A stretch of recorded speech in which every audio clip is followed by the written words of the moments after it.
What's up, everyone? It's finally here. The start of the USL Championship season for 2024. Big matchup opening the season for Orange County on the road in Sacramento. We're going to talk about that. We're going to talk about a bunch of other stuff. Hey, let's have some fun and let's get this thing going perfectly and right. Welcome to the Podcast of Champions. This is the Orange and Black Soccer Cast.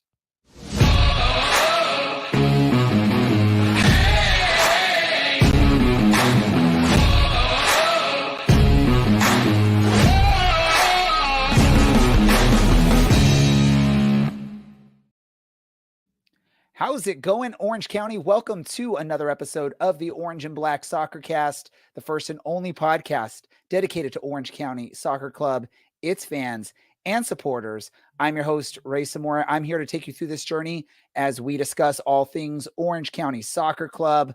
Helping me out for this episode first, we've got the bearded one himself, Mr. Larry, the baseball ump and soccer fan, Instagram star, whatever you want to call him. Larry, how excited are we for the start of the season?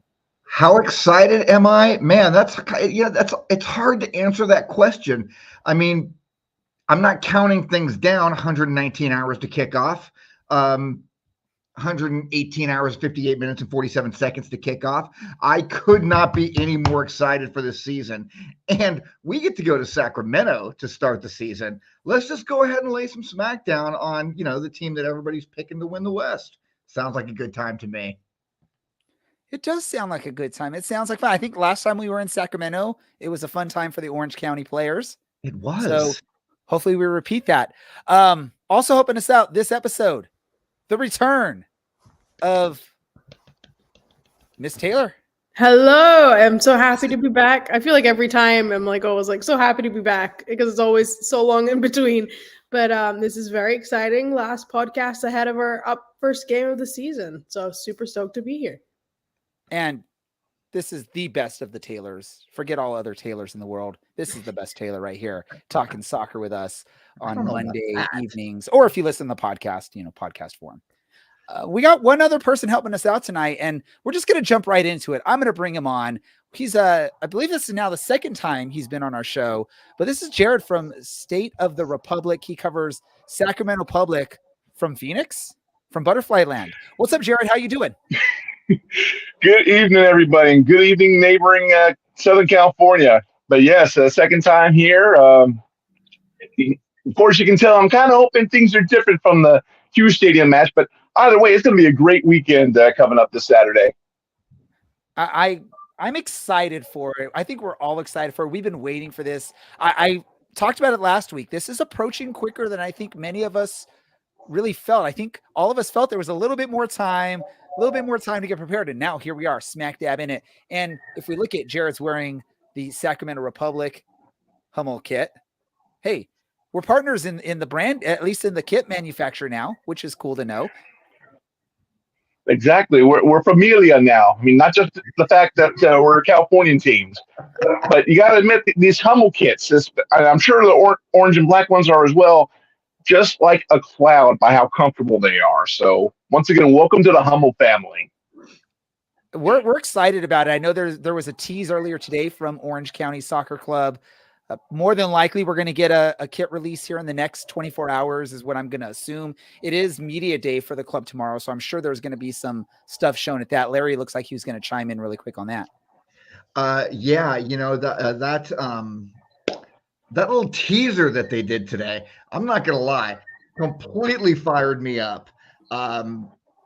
Can't wait to see what the team is going to give us this year. We already saw that mock-up of what the U.S. Open Cup kit is going to look like, and I'm already stroking a check to Orange County Soccer Club here. Take that money, and then the away kits here, take that money, and the home kits. Just take all of my – this is why I'm umpiring high school ball this year, so I can make extra money so I can buy more kits. That's the exact reason why. And we're not going to lie. Larry and a few other members of CLC may have gotten a more in-depth teaser of kits, but we're not going to release what we saw. That's all we're keeping. We're going to let the club have that fire when they release it officially. Jared, how have you felt with what you've seen from Sacramento on their kits so far this season? Well, there's a bit of wide consistency. Of course, it's obviously different from the clubs. That as far as the home kit, it seems like as though the club is, for lack of a better term, trying to wean us off the old glory red. Because as you can tell with this sash, that it's a mix of two reds. You have Old Glory red, which is the darker red, and then the resilient red, as they're claiming it.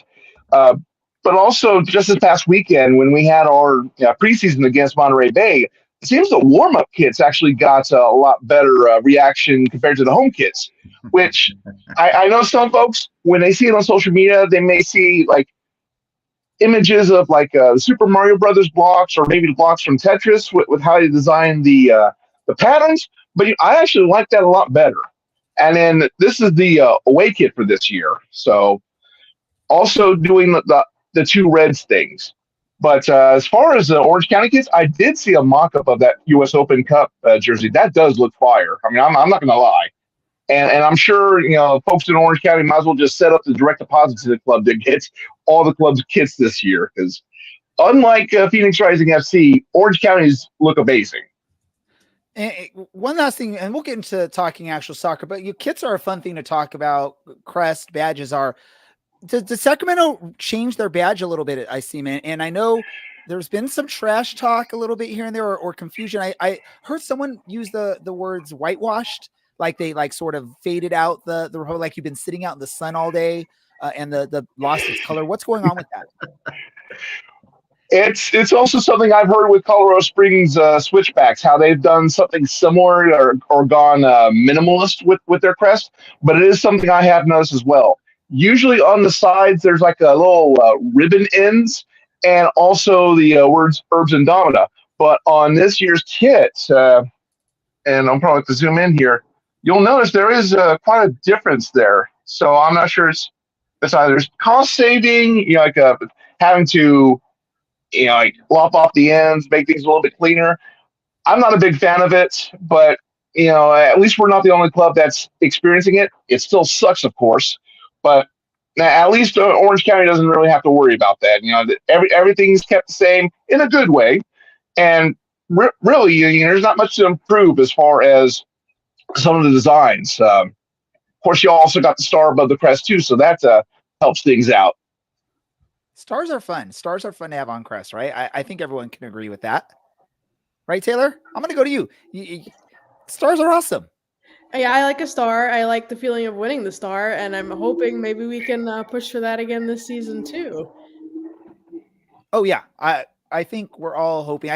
I know, was it either the USL show? I believe it was the USL did their sort of preseason fan poll stuff, and I guess what they got was Orange County would be happy to host a playoff match. I don't think most Orange County fans would be satisfied with just hosting a playoff match. I think we're all anticipating Orange County at least winning minimum one, but making a deep run into the hopefully finals. I know Sacramento has the same hopes and aspirations as Orange County in that as well.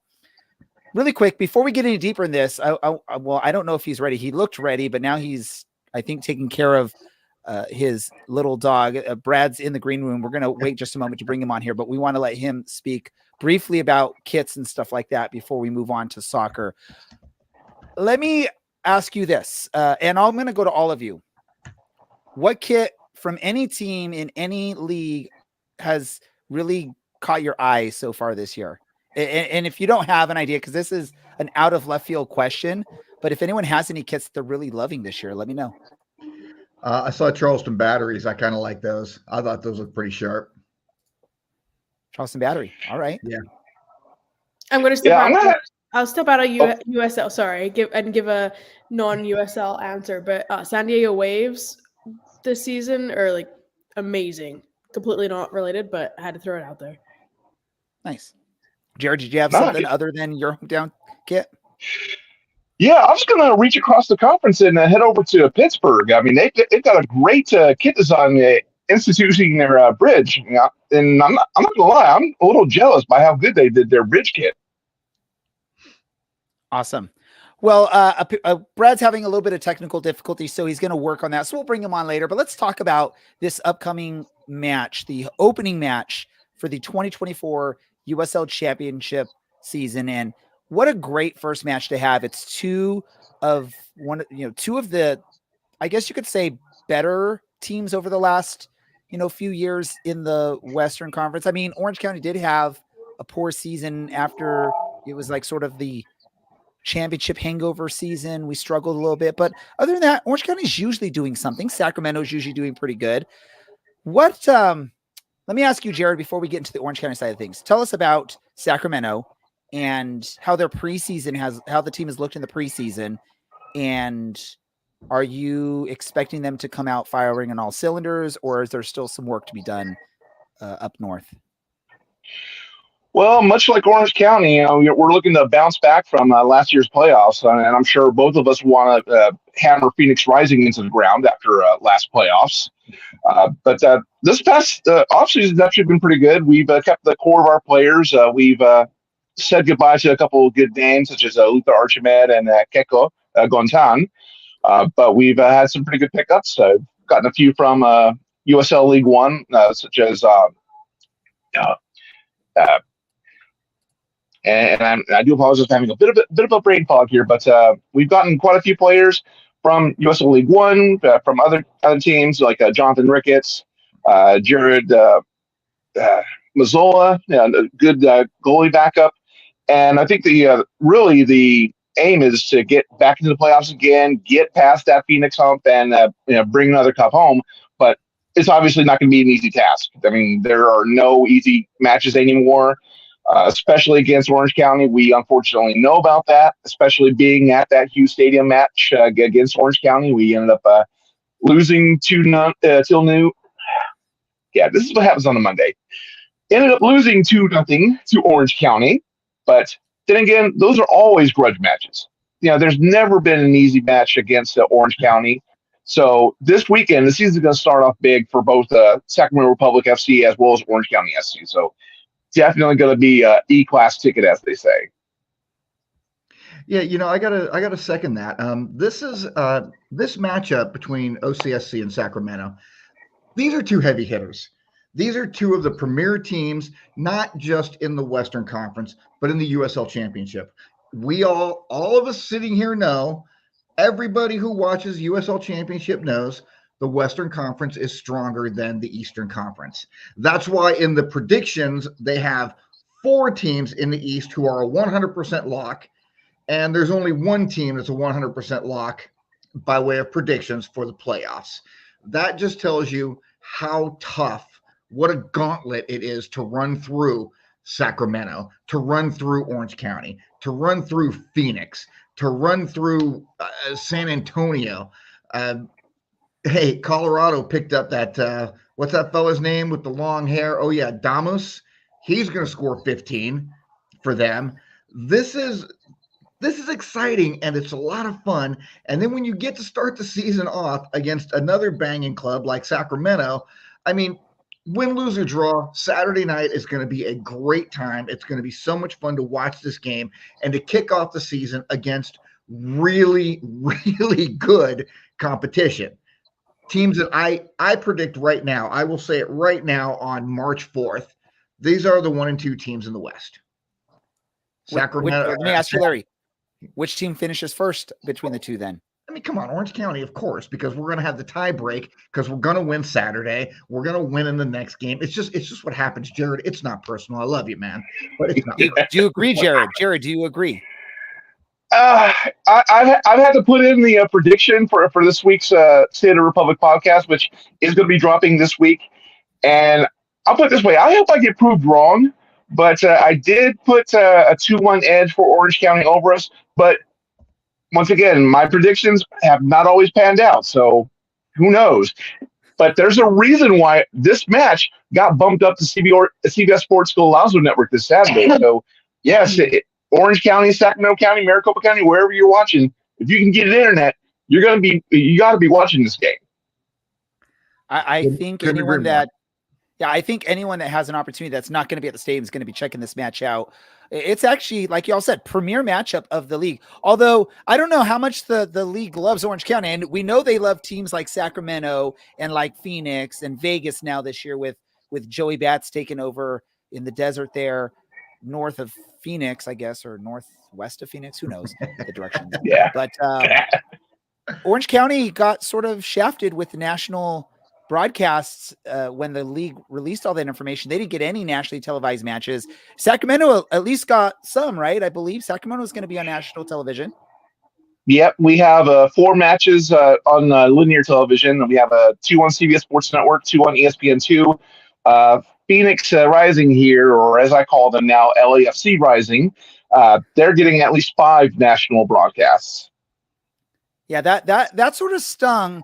Being that Orange County is realistically in contention as one of the teams that could possibly come out of the West, it's really disappointing that there's not going to be any kind of national knowledge of this team other than people that really, really focus on this league. Most people aren't going to really pay attention to Orange County, especially I'm talking about those that don't have ESPN Plus, because obviously there's going to be a lot of ESPN Plus coverage for the team. But it was disappointing that at least not every team has at least one, if not 2 of the nationally televised games, instead of really loading it heavy with 5 of the teams in the league getting a big chunk of them and 5 or 6 teams being left with 0 on over the air CBS or ESPN or CBS Sports Network. That's where I'm like, are we really one of the premier teams in the league? I know, Larry, I agree with you. I think we really are. I just think it's just difficult. And I know Orange County plays in a smaller stadium than some of the teams that are going to get covered. I know Louisville has the ginormous stadium that they play in, and it looks awesome. But hey, we play road games. We play on the road. We're playing, I believe, in Louisville, right? Probably this year. I don't know. So there's an opportunity for Orange County to get a road game at least in one of those really big stadiums, because I'm sure the league wants to make it look like, we have tens of thousands of people at these matches, which unfortunately the logistics of Orange County we don't have. Sacramento, what are we going to see from them this Saturday? What should scare Orange County? Like if we see whatever you're going to tell us right now on the pitch in the first 20 minutes, what scares Orange County fans? Well, first of all, we've got Rodrigo Lopez back on the pitch. He was having a slightly off season last year, but something tells me he's back with a vengeance, because this past Saturday against Monterey Bay, the man scored a header. I mean, a Roro header goal is as rare as a McDonald's ice cream machine that works. So if that's going to tell you something to look out for. Plus, also we have our Golden Glove of the year, Danny Vitiello. I mean, he has won quite a few awards last year, and I expect him to turn up even higher. Of course, you have a lot of the returning core as well. Luis Felipe, Nick Ross, quite a big number of names to look out for. Plus, and I'm a little partial to it, Jared Timmer, for obvious reasons. I mean, we are the team of Jareds now, so either way, you can tell I've got a bias even without the crest.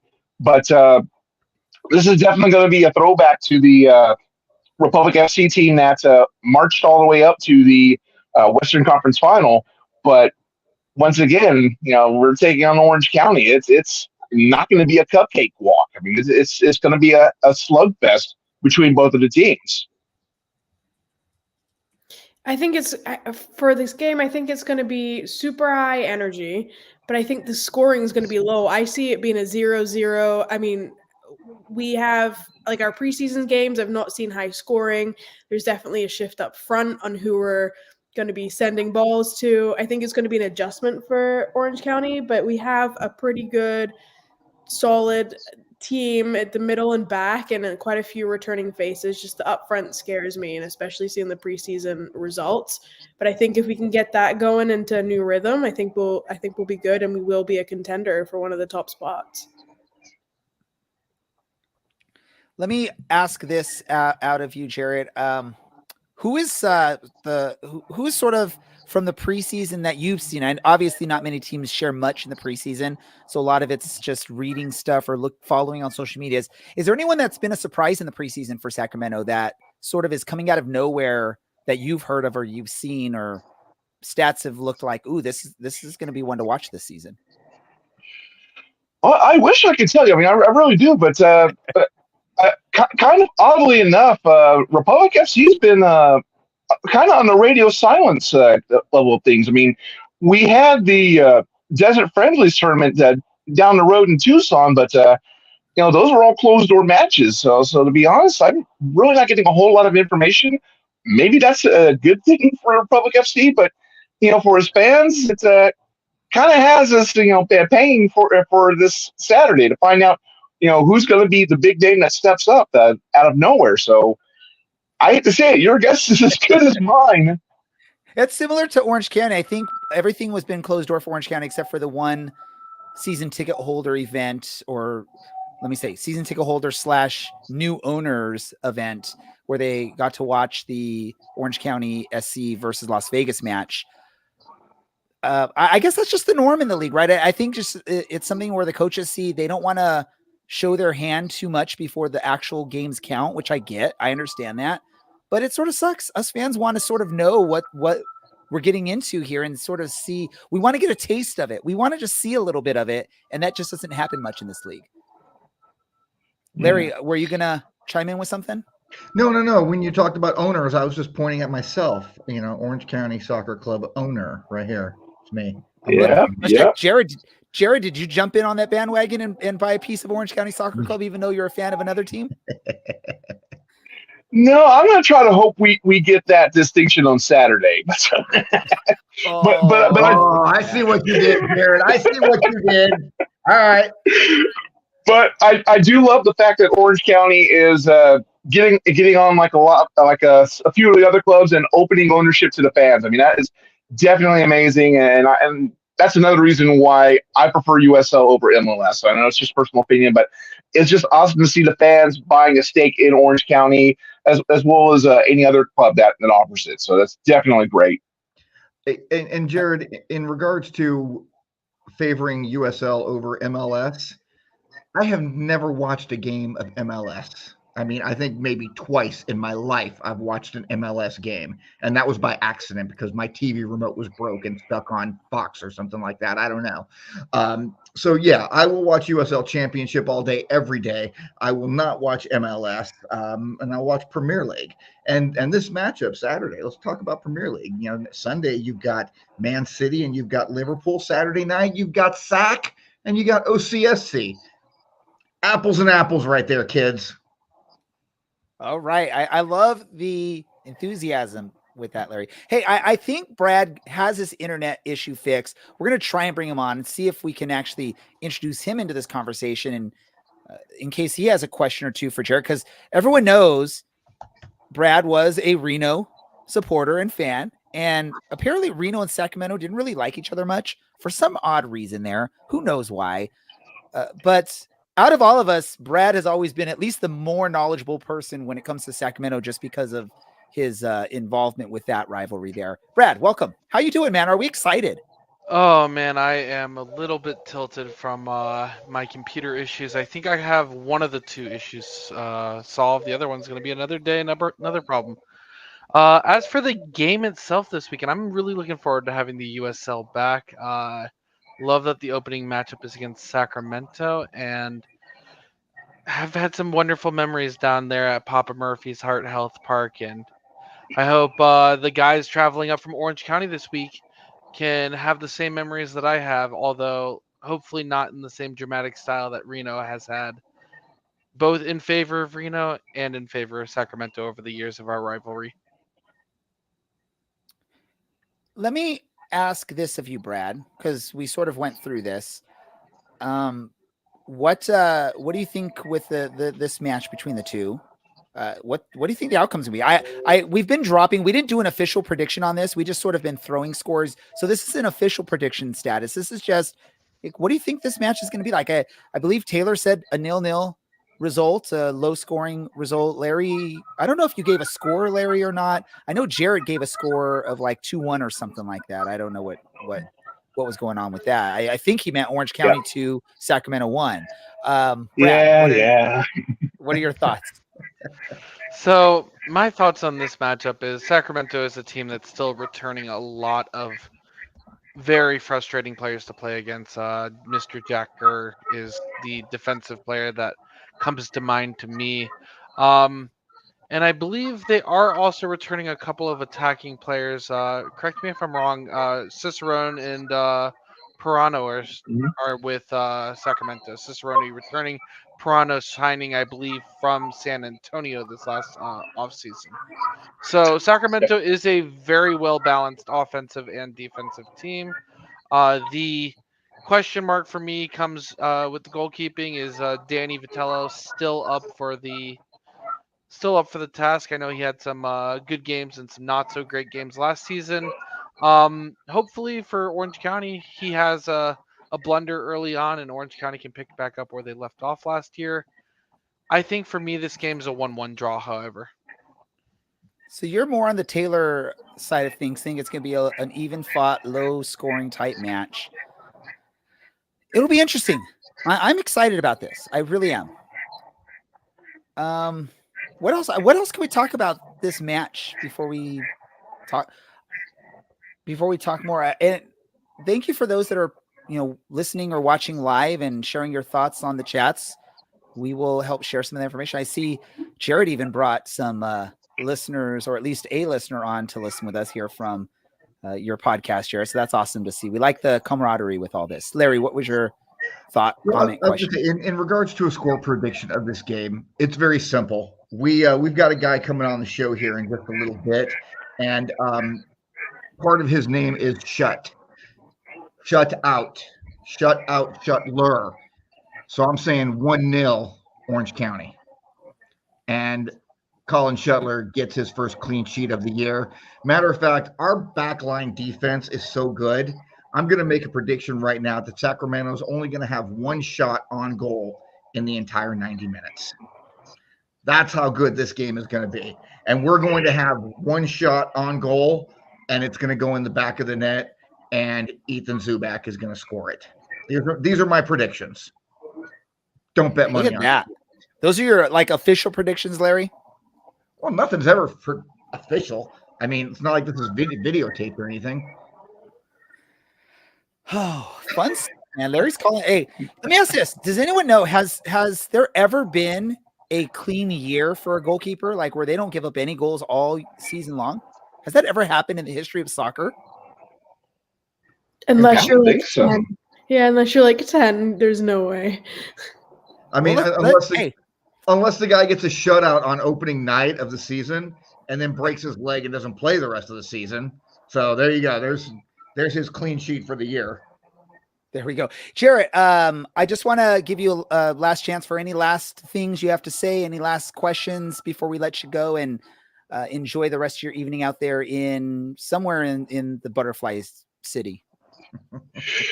Well, first of all, for our friend that was formerly a Reno fan, I totally support the fact that he acknowledged he has a Reno problem and has gone to a better team. I had to throw that in there, being from Sacramento, down Highway 80 from them. So sorry, I had to get that in there. But no, I mean, I'm definitely looking forward to this match. I mean, as far as the one shot on goal only, yeah, don't put any money on that. I mean, it's going to be a worse investment than Quibi. And Jared, just really quick, based on what you know from the way the team plays, which side of the goal are they going to try and attack from? Just let us know really quick.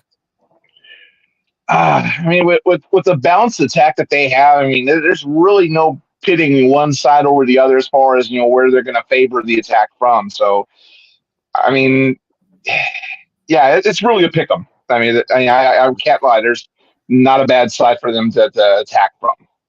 All right, Colin, I know is waiting in the green room. I was hoping you would give a nice insider piece of information so he could have that on his notes for the match. But unfortunately, you played it good there, Jared. You didn't give any hints away. For our listeners that don't know anything about you or your podcast, let them know where they can check out more from State of the Republic. Absolutely. Anywhere you get podcasts, just search for State of the Republic podcast and you'll find it there. And you can find us on Spotify, Amazon, Apple Podcast. You can even go into sacsoccerpod.com and listen without a podcast client. You can also leave us a voicemail. Let us know how the podcast is doing, any predictions, anything you've seen as far as republicfc.com. Even any meme suggestions against Phoenix Rising FC, although I'm sure the one I just dropped last week will probably have a couple bullet holes on my body by the next batch.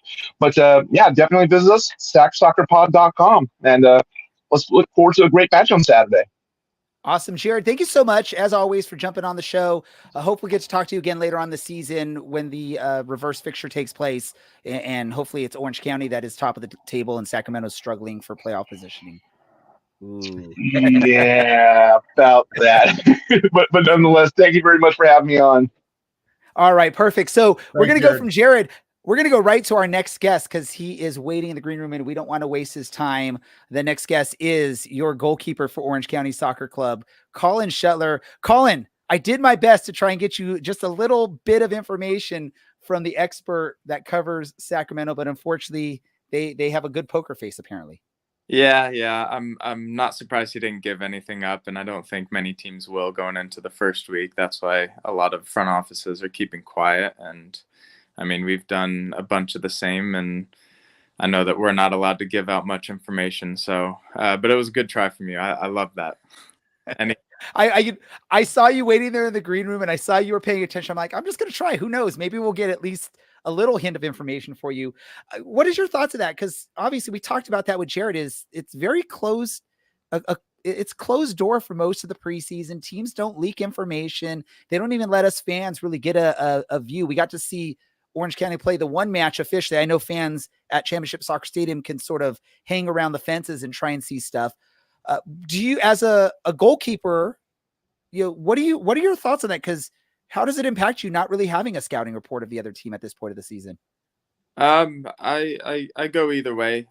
Everywhere I've been at, we never give out much information in the preseason, and other teams don't for us. So, I mean, I know we might get some video from their preseason games, but a lot of that, there's a lot of changes and getting guys fit and whatnot. So we're kind of still feeling each other around as teammates, new teammates in the locker room.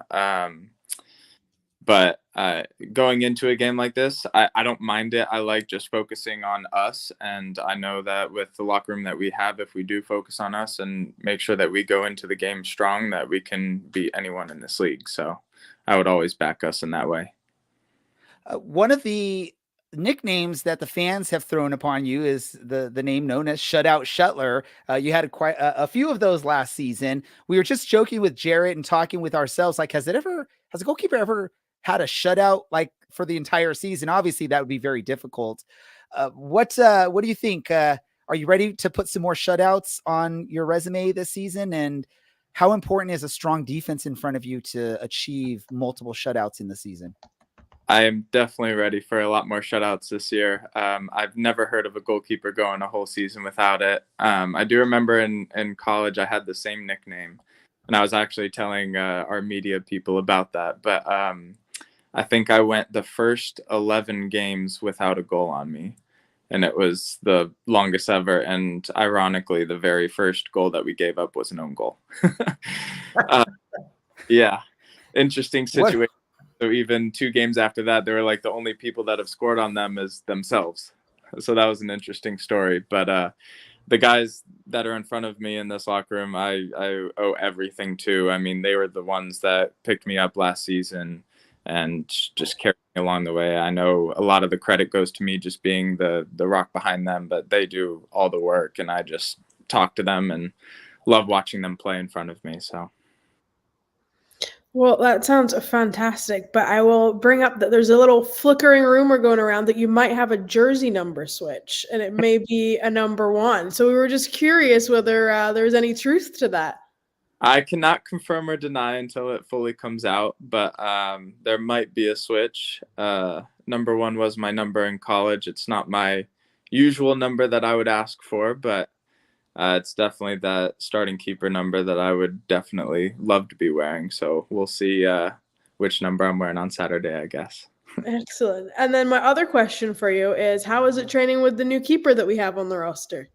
Duran is awesome. He's a great kid. I love the back and forth that we have already. Just him coming in from San Diego, and I know my Morton and myself both give him a little bit of a stick from being from San Diego last year and how the game against them went and everything. But I love the practices that I've done already, and I can't wait to get into the season and kind of just bounce back ideas off each other even more. And really quick, just to follow up on that, I mean, you're not old, Colin. You're nowhere near being old, but you're sort of the elder goalkeeper on this team now. What's it like having that role and instilling some of your knowledge into a young keeper like Duran? Yeah, I've never been the old keeper. Well, I guess in college. No, I was the young keeper in college. Never mind. Yeah, I've never been the older keeper on the team yet, so it is a little bit interesting. I have kind of migrated towards the younger guys in my years of being on teams and taking them under my wing. I kind of love having that big brother vibe to myself because I was always a young brother growing up. It was just me and one other brother. So I definitely feel like I'll be able to thrive on it, and I love the opportunity for it. So, Colin, in 2019, you became the first. Where did I have it? Ah, shoot, I lost it. I could probably verbatim say it for you because I think I. What do you think it is, Colin? Tell him. What Virginia goalkeeper since Tony Mioli to be all ACC. Now, that guy Mioli, I heard he was pretty good, but the first one in 30 years. Tell us about finding out about that moment when you found out that you got named to this to the all ACC team. Yeah, I was just about to say that, Ray. So yeah, I was one step ahead. But yeah, I mean, Tony Miola had an incredible career, and hearing about his name coming up in the same conversation of me is definitely a privilege. And I've been working my whole life to try to be in the same conversation as any top goalkeeper in the nation. So it was a great honor, and I was able to share that honor with multiple of my teammates. And actually that one year is when my brother was on the team with me as a goalkeeper, funny enough. So it was. And yet you were still the number one then. Yeah. yes. But yeah, it was such a special moment that we were able to share together. Yeah, I've no doubt that would be really cool. I grew up with two older sisters, so I didn't have the good fortune to play sports with either one of them. Let's talk about the shutout Shutler and the fact that you had 11 clean sheets last year, third best in the league. And you missed, I don't even remember how many games. I know I think you had a concussion, you had a shoulder injury, because I saw you up in the stands one day and I was like, hey, Colin, you're like, whoa, hey, easy, I hurt my shoulder. So if you don't, I mean, what did you miss? 5, 6, 7 games last year? I actually missed a lot more. I was out in the season as well, but yeah, okay. 5, 6, and yes. So third most, just 2 behind the leaders. Tell us right now, do you win the Golden Glove if you were in all 34 games last year? Of course. Back up where Brian was when he said yes right away last week. I would back myself all the way. Awesome. Yeah, yeah. When Brian did that to Brad last week, it threw Brad off. Brad didn't even know how to handle it. He was like, what do I do now? I don't know what else to say. Well, you are now in your 3rd season with Orange County Soccer Club, and we all have loved watching you mature as a player. And we sit back here as pundits like we know what the hell we're talking about, and we don't, but we try. But we've had conversations about your goalkeeping and things, and something that I noticed on Saturday at the game is that you looked very, very confident with the ball at your feet. And that seems to be maybe something. Is that something that you've worked on? Maybe something that you saw as a weakness, something that you felt like you needed to improve on? Can you talk a little bit about that? Yeah, of course. And first of all, thank you for always supporting me in those couple of years. It's been a roller coaster of emotions and with the team. But my when I get asked what's the first piece of advice for young goalkeepers, the very first thing that I say is be comfortable with the ball at your feet. And I was lucky enough to have a coach when I was very young to incorporate me with the field players. I was, and still am, a field player at heart. I would love to play in the field with all those guys and just have the ball at my feet for the longevity of the game. But I mean, a goalkeeper's job, I think I would touch the ball with my feet 75% more of the time than with my hands. So if you do that math, you need to train your feet so much more than your hands, and that doesn't happen a lot with goalkeepers, but I think it is starting to with the modern goalkeeper. So I've always taken pride with that, and I love the ball at my feet. Yes. So if you were not a goalkeeper, where are you playing? Are you a midfielder? Are you playing up front? Are you taking Milan's 39 goals away from him and putting him in the Colin Shutler back pocket? Yeah, I'll get a little bit of stick for this in the locker room because I know I say this all the time and they'll say no, never. But in high school, my brother and I were both goalkeepers. So he played goalkeeper for 4 years and I played the 9 or the 10 spot for 3 of my 4 years in high school. So yeah, I like a more central position. I wasn't as fit as some of the wingers or outside back, but I mean, I'm still a goalkeeper at heart too. So, but I would be one of the ones running the top probably. Awesome to hear. Really quick before I hand it off to Brad, Larry, you got to give respect here. We have a knowledgeable person on our podcast who actually played goalkeeper out in Scotland in the past. So we can't act like we don't know what we're talking about. That's one of the reasons we love having Taylor on the show. Yeah, but she's a lawyer now. If I need some goalkeepers drawn up, I'm going to call her. Oh man, but she's a goalkeeper at heart. Yeah, goalkeeper at heart. I was never one of the people though that could be like, I'd go play that 9 or 10 spot or any spot out in the field. I belonged in between the sticks, and that was it for sure. Yeah, right. Remember last that you were a goalkeeper, and I'd love that about it. So yeah, sorry. Go ahead, Brad. No. So welcome back, Colin. So first of all, I'm going to skip my question because it's a story from last season. My next question that I was actually going to ask. So North Texas SC, notable alumni include Ronaldo Damas, Ricardo Pepi, and one Mr. Colin Shutler. So the USL pipeline has evolved significantly over the last couple years. What's your opinion on where the USL is positioned now compared to other leagues around the world? And, that pipeline of moving on to the next stage, if it's for you, if it's not for you. Yeah, I mean, you said, 2 great players that have gone overseas already. I have not gone overseas yet, but thank you for putting me in that same conversation. I did not play with Ronaldo. He actually left the year before me, but I did have the privilege of playing with Ricardo, and he was a great player on the practice field. I didn't play with him on the game field, of course. He was with the first team for games, but I think the USL is really building itself up, and you can see that with Correde going overseas in Milan now. So I think they're building up as a league so much, and I know our front office is very keen on bringing up those young players and shipping them out. And thank you, Ray, for saying that I'm not old at all, and especially I don't think I am either. My body definitely feels like it sometimes, but yeah, I would love to get to that next level, whether that be the MLS or overseas. I'm still pushing to be at my very best every single week, and it's always a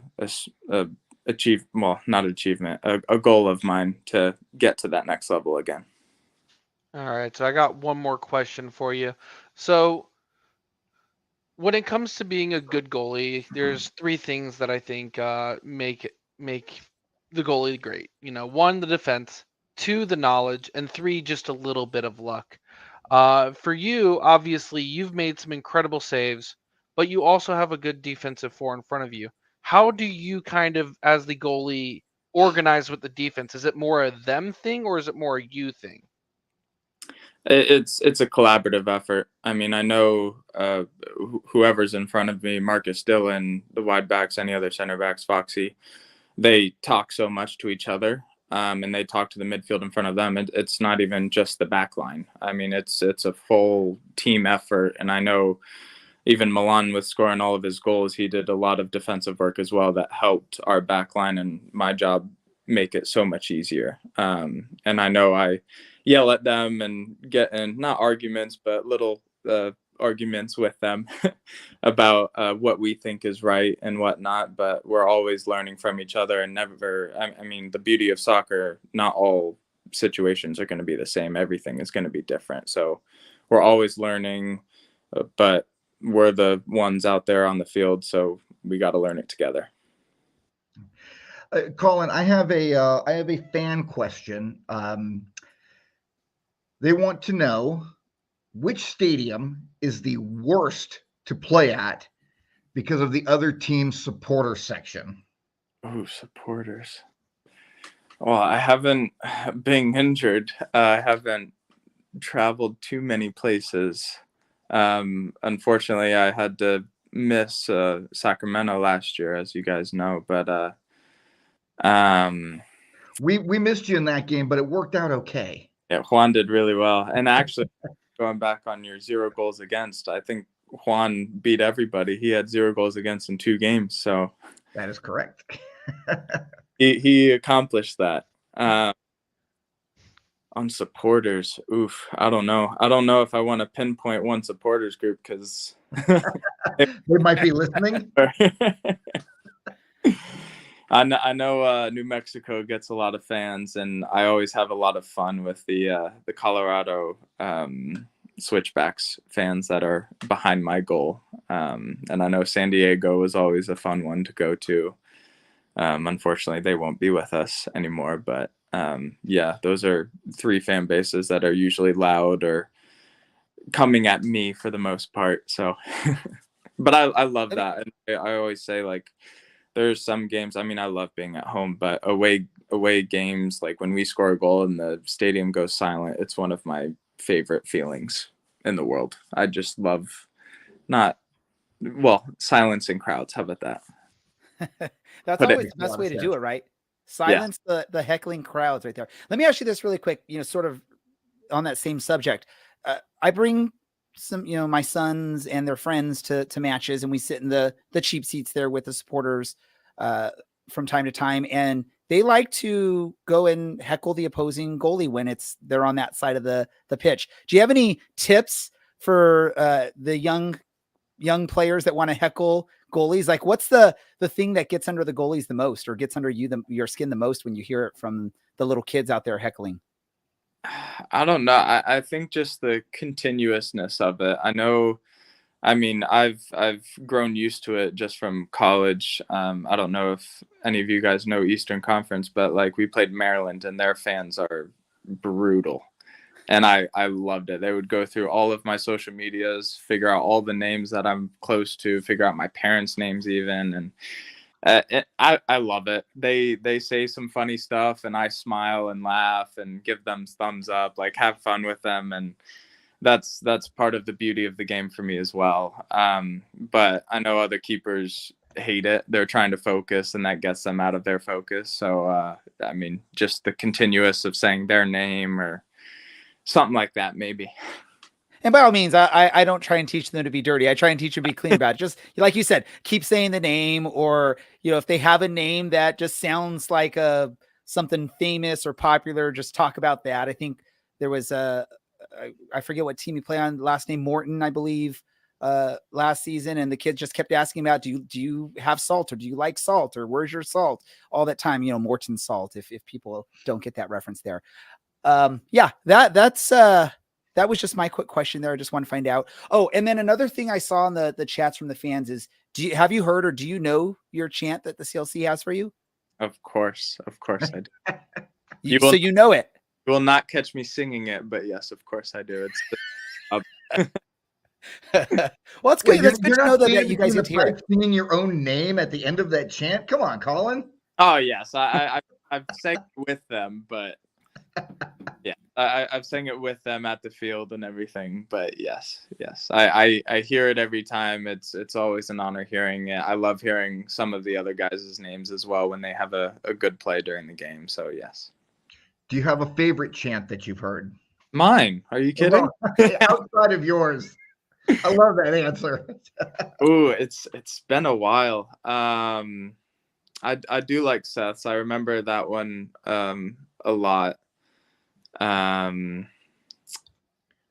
Ooh, I like all of them, and it's been a while. I've probably forgotten a couple just off the top of my head, but I do like Seth's a lot as well. Have you ever been with or seen a team that has like where the fans have a chant for every single player like this? Definitely not every player. I know there's some fan bases will do a couple players here and there, like the goal scorers maybe, but it is a unique thing, and I know our players love hearing it every game, every home game. That's awesome. That's awesome. Well, Colin, as always, we want to thank you for taking some time and speaking with us and sharing. And it was a fun conversation. I love it when we have a fun conversation like this, learn a little bit about you. Any last message you have heading into the season opener in Sacramento, maybe for the fans that are making the trip up there, or even just the fans in general for the 2024 season? Any last message for them?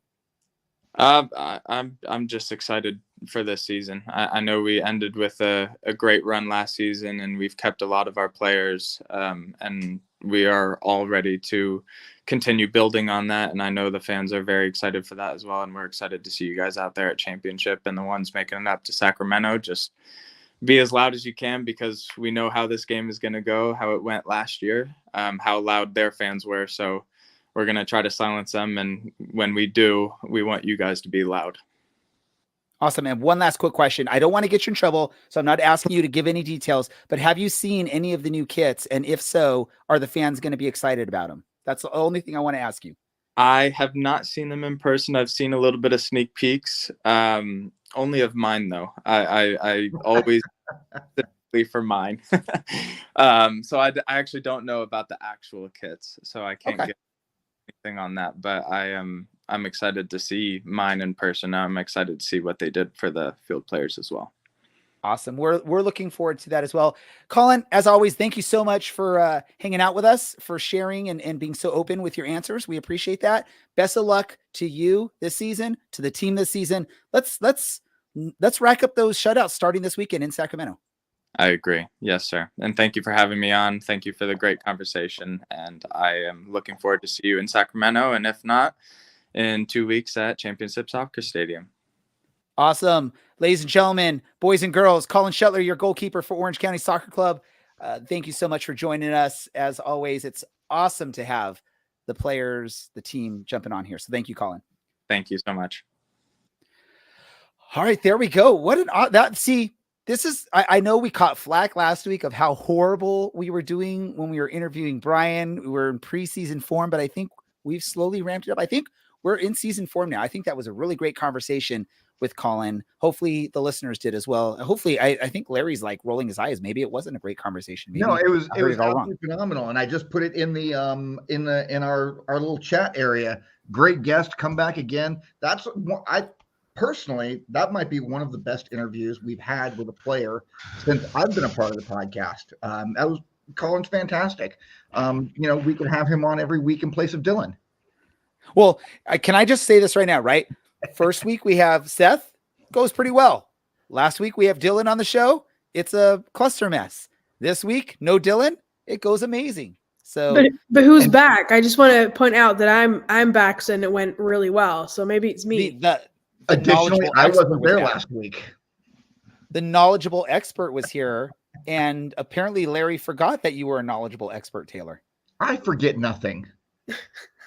Okay, Larry. I felt bad when you made that comment. Like, okay, yes, me, you, Brad, we probably don't know much. Taylor actually did this at one point in her life. I know she's not doing it as much anymore, but she actually did soccer stuff. I will say I do know a little bit about goalkeeping.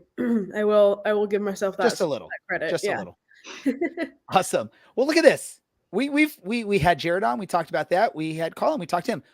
Brad, is there is there an official prediction thing this season? Do we have to do predictions with you? So we will. I will have that up in the Discord by, I'm going to give myself through tomorrow. I'm having my computer issues have definitely impacted my ability to do so today. I'm going to be diagnosing after this.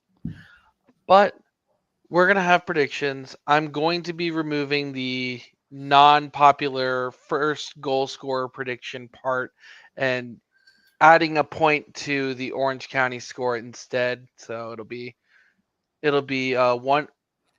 points for proper decision or proper game. 3 points per proper game, 1 point for Orange County score, 1 point for opposing team score for 5 points total. I know I said that backwards. It makes sense. I promise. Are we gonna have a rule sheet? Because I did not get that.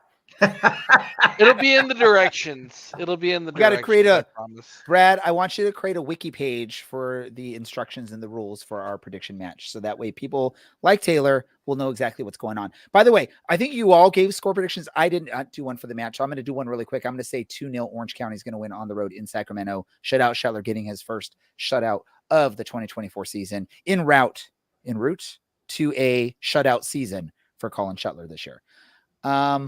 Yeah, let's get to quick random. Actually, no, we're going to just merge all this together. Does anyone have an important random thought? Because we're running low on time. Any important random thought that anyone really wanted to share tonight? If so, do it now. Has any random thought ever actually been important? I believe you've had random. I think you're okay. The one a couple weeks ago that was kind of important. Yes. So they have been important at some point. All right, Taylor, you have not experienced this, but we're going to do our newest little segment here to wrap things up. And it's what did we learn this episode? So I'm going to start off with Larry, since Brad was missing half of the episode. So I'm going to give him time to really think. But Larry, what did you learn in this episode? I learned that Colin Shutler is incredibly confident. He's also incredibly eloquent, and he speaks very highly, speaks very well, obviously better than me, since I apparently can't speak right now at all. I also learned that Colin played with his brother, and I had no idea about that part. So that is very cool to learn a little bit of insight on something like that. Jesus, Larry, you named like 4 things and took all of them. I know he took all the stuff from us. He makes it hard for the rest. I'm never letting Larry go first again. Brad, what did you learn this episode? I'm making it hard for Taylor. She's going last. I'll pick one that is not in Taylor's mind. I learned that Larry can butcher English just as much as he can butcher German. I'll share what I learned. I shared that maybe I was wrong when I said the best of the Taylors is on our show, because I think all of you sort of made a weird face when I said that. You thought I was crazy. So apparently Taylor isn't the best of the Taylors. Well, I've learned that there's apparently better Taylors than I. I'm very not aware of this. But I did learn that I know the most about soccer because Larry professed that none of you guys do. But he was including you in that statement, Taylor. That's where I got scared. Yeah, no, I'm going to remove myself from that statement for sure. Well, everyone, the season is here. We're all excited. For those making the trip up to Sacramento, safe travels, be loud, be seen, and especially be heard by the players on both sides and the other opposing fan base at the stadium. For those not making the trip up, enjoy the match. However you do so, we learned, Jared said that the match is going to be on Golazo TV. So it'll be available for those that don't have access otherwise. It's a free streaming service. Go check it out. Go watch the match that way. I also want to just ask any of our listeners, whether you watch live and you follow along live, you listen to the podcast, please go on social medias. Follow us on X, on Instagram, on TikTok, wherever you like to go on your social medias.